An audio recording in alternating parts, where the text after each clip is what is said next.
Assalamualaikum warahmatullahi wabarakatuh.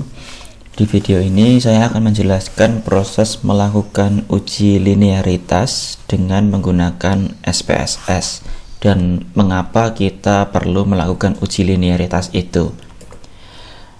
Nah, analisis yang sering kita gunakan seperti korelasi Pearson dan regresi linier itu didasarkan pada model hubungan yang linier.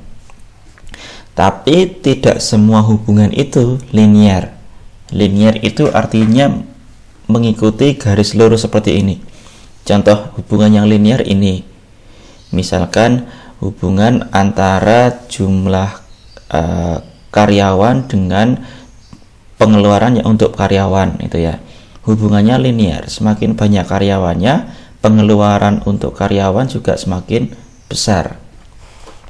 Tapi kalau hubungan antara pertambahan populasi tiap tahun, hubungannya seperti ini, tidak linier. Pada awal itu bertambahnya sedikit, semakin lama semakin pesat, gitu. Nah, kebanyakan hubungan yang ada di dunia ini justru tidak linier, gitu. Seperti contoh yang terbaru adalah COVID, gitu ya. Pertambahan jumlah kasus COVID itu kan bentuknya tidak linier. Pada awalnya seperti ini ya, terus kemudian meningkat drastis seperti ini, kemudian melandai. Nah, itu pola hubungannya tidak linier. Tapi analisis yang selama ini kita kenal untuk mahasiswa, biasanya korelasi Pearson dan regresi linier, itu mendasarkan pada hubungan yang linier. Nah, jadi kalau ada yang hubungannya sebenarnya tidak linier, kita paksakan analisisnya dengan korelasi Pearson, hasilnya akan tidak signifikan. Nah, ini saya ada contoh. Saya menguji hubungan antara performa dengan stres. Setelah saya uji, nilai R-nya 0,1 dan P-nya lebih dari 0,05. Artinya dia tidak signifikan. Nah, setelah saya munculkan plotnya, ternyata plotnya bentuknya seperti ini. Nah, di sini saya munculkan 3 model, linier, kuadratik, dan S. Kalau saya paksakan dengan model linier, garis liniernya seperti ini. Nah, kalau kita lihat titik-titiknya, sebenarnya titik-titik ini membentuk pola yang tidak linier, tidak lurus gitu kan, lebih ke melengkung gitu kan. Semakin tinggi stresnya, sampai titik tertentu akan semakin tinggi performanya. Tapi kalau stresnya udah kebanyakan, justru akan menurunkan performa. Nah, ini saya juga melihat model summary, membandingkan 3 model itu, linier, kuadratik, dan S.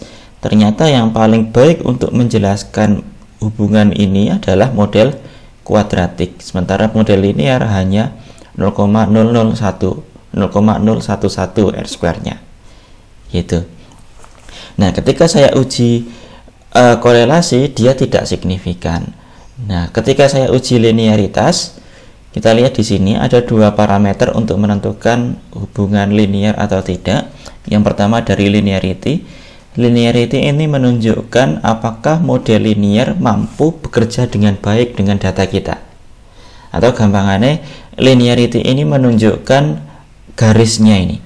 Semakin garisnya landai, linearity-nya semakin tidak signifikan. Semakin garisnya curam, kayak gini ya, nah linearity-nya semakin signifikan. Nah, kalau kita lihat di sini, linearity-nya masih signifikan karena garisnya di sini ternyata memang kalau kita paksakan ternyata memang masih cukup curam gitu. Kalau landai itu berarti seperti ini, lurus gitu ya. Nah, tapi yang penting, lebih penting lagi kita lihat adalah di sini deviation from linearity, yaitu penyimpangan data kita dari garis linier. Jadi ini garis liniernya, ini data kita, titik-titiknya. Semakin besar penyimpangannya, berarti data kita ini semakin tidak linier. Nah, ini adalah indikator utamanya. Apakah data kita ini linier atau tidak? Kalau kita lihat di sini, deviation from linearity-nya signifikan. Signifikansinya dia di bawah 0,05. Artinya apa? Ada perbedaan yang signifikan antara data kita dengan data linier idealnya. Gitu. linear idealnya seperti ini, data kita ternyata jauh dari ideal. Artinya data kita tidak linear. Nah, kalau kasusnya seperti ini bagaimana? Ya, lebih baik ya kita yakin bahwa ada hubungan antara stres dengan performa. Tapi masalahnya hubungannya itu tidak linear, tidak membentuk garis lurus seperti ini, tapi lebih kuadratik. Jadi lebih membentuk parabola seperti ini. Semakin tinggi stresnya, pada titik tertentu akan semakin tinggi performanya. Tapi semakin besar lagi stresnya, performanya justru menurun. Nah, kalau kasusnya seperti ini, kita bisa bagi datanya menjadi dua.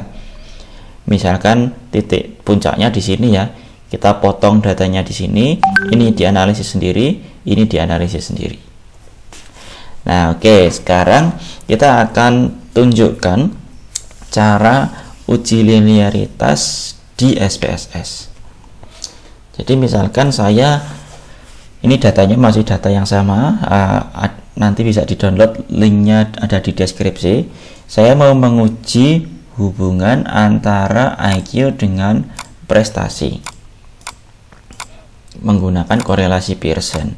Nah, sebelum saya uji korelasi, ada baiknya saya cek dulu apakah hubungan IQ dengan prestasi ini linear atau tidak.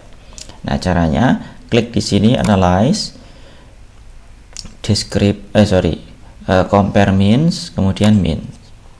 Saya masukkan prestasi di dependent, IQ di independent. Kemudian saya klik option, saya centang ini test for linearity, continue, oke. Nah, ini adalah output untuk kita melihat apakah data kita ini linear atau tidak.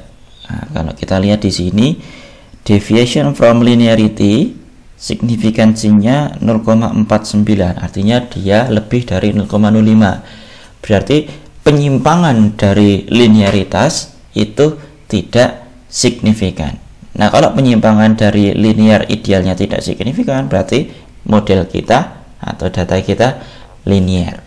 Begitu juga kalau dia di sini linearity-nya juga signifikan, berarti garisnya atau slope-nya, kemiringannya cukup baik untuk melihat adanya hubungan. Nah, karena asumsi linearitas ini sudah dipenuhi, kita bisa menggunakan korelasi Pearson ataupun kalau mau diprediksi menggunakan regresi linear. Tapi in case linearity ini tidak terpenuhi, kita masih memiliki cara analisis yang lain. Misalkan tadi dengan dipecah, atau kalau regresi ada banyak regresi yang non-linear. Itu karena regresi itu untuk memprediksi, sedangkan memang hubungan itu tidak tentu linear. Nah, seperti itu penjelasan mengenai uji linearitas. Semoga bisa dipahami dengan baik. Assalamualaikum warahmatullahi wabarakatuh.